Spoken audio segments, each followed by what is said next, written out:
Salam uşaqlar, hər vaxtınız xeyir olsun. Deməli uşaqlar, bu gündən etibarən bizim kanalımızda həm beynəlxalq, həm də yerli olimpiyadalara hazırlaşan uşaqlar üçün suallarımız paylaşılacaq. Mütləq şəkildə bu suallara baxın, çünki əsas suallardan olacaq. Yəni seçmə üsulundan əsas sualları seçib paylaşacağım. Deməli, birinci, ilk növbədə elə birbaşa videoya baxmayın. Suala baxırsınız, sualla tanış olursunuz. İlk öncə həmin sualı özünüz işləməyə çalışırsınız.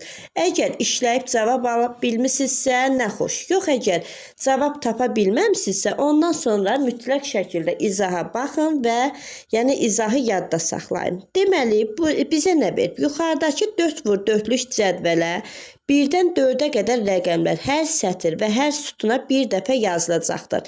Qırmızı xətlərlə ayrılmış 4 tərəfdəki rəqəmlərin cəmi bir-birinə bərabər olduğuna görə x plus y əməlinin nəticəsi neçədir? Aha, gəlin şərti ilk öncə anlamağa çalışaq. Deyir ki, bax, qırmızı xətlərlə ayrılmış hissədə, yəni neçə hissəyə ayrılıb? 1, 2, 3, 4. 4 hissə. Deməli, bu 4 hissənin cavabları eyni olmalıdır hər biri. Yaxşı, biz hansı rəqəmlərdən istifadə edə bilərik? Burada 1, 2, 3, 4. Şərtdə verib ki, 4-ə kimi rəqəmlərdən istifadə olunsun. Yaxşı, baxın, birinci biz başlayaq buradan.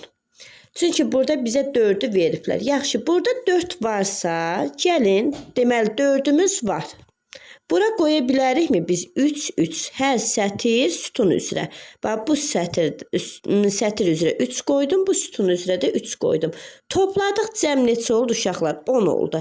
Yaxşı, cəmimiz 10-dursa, baxıram ki, bax, bu sütunda 4 ilə 3-ümüz var. Çatışmayan hansılardır? 4 ilə 3 varsa, 1 ilə 2 çatışmır. Yaxşı, yazaq 1, 2. Deməli, bura 1 ilə 2-ni qoyduq. İndi baxıram, bax, bu sütuna. Bu sütunda 1 ilə 3-ümüz var, uşaqlar. Deməli, çatışmayan 1 ilə 3 varsa hansıdır? 2 ilə 4-dür. İndi biz buradakı boşluqlara 1 ilə 2 yazmalıyıq, 1 ilə 4. İndi baxıram ki, mən 2-ni bura yazıram. Bura yaza bilərəm, uşaqlar. Əlbəttə yaza bilmərəm, çünki 2-lərimiz bu sətir üzrə qoşalaşdı. Deməli, 2-ni biz bura yazmalıyıq, 4-ü bura yazmalıyıq. Buradan bildik ki, x-imiz hələ ki 4. İndi hələ cəmə baxağın, sonra tələsməyək. Deməli, buranın cəmi olmuşdu 10. İndi baxıram bura. 2 üstəgəl 1, 3. 3 üstəgəl 2, 5. 5 üstəgəl 4, 9. 9 üstəgəl 1, 10. Deməli, hər biri 10 oldu mu? Deməli, buranı düz tapmışıq hələlik. 10, 10. İndi keçirik bu hissəyə. Buranı tapmağa çalışaq. Deməli, burada baxıram ki, 4 ilə 3-ümüz var. Bax, bu sətirdə 4 ilə 3 var. Çatışmayan hansıdır? 2 ilə 1-dir. Yaxşı, yazıram. 2, 1. 2 ilə 1-i yazdıq. İndi baxırıq, bax, bura. Bu hissəyə baxaq. Bax, bura. 3 ilə 1-imiz burada var. Çatışmayan hansıdır? 3 ilə 1 varsa, 2 ilə 4 yoxdur. Yaxşı, bura...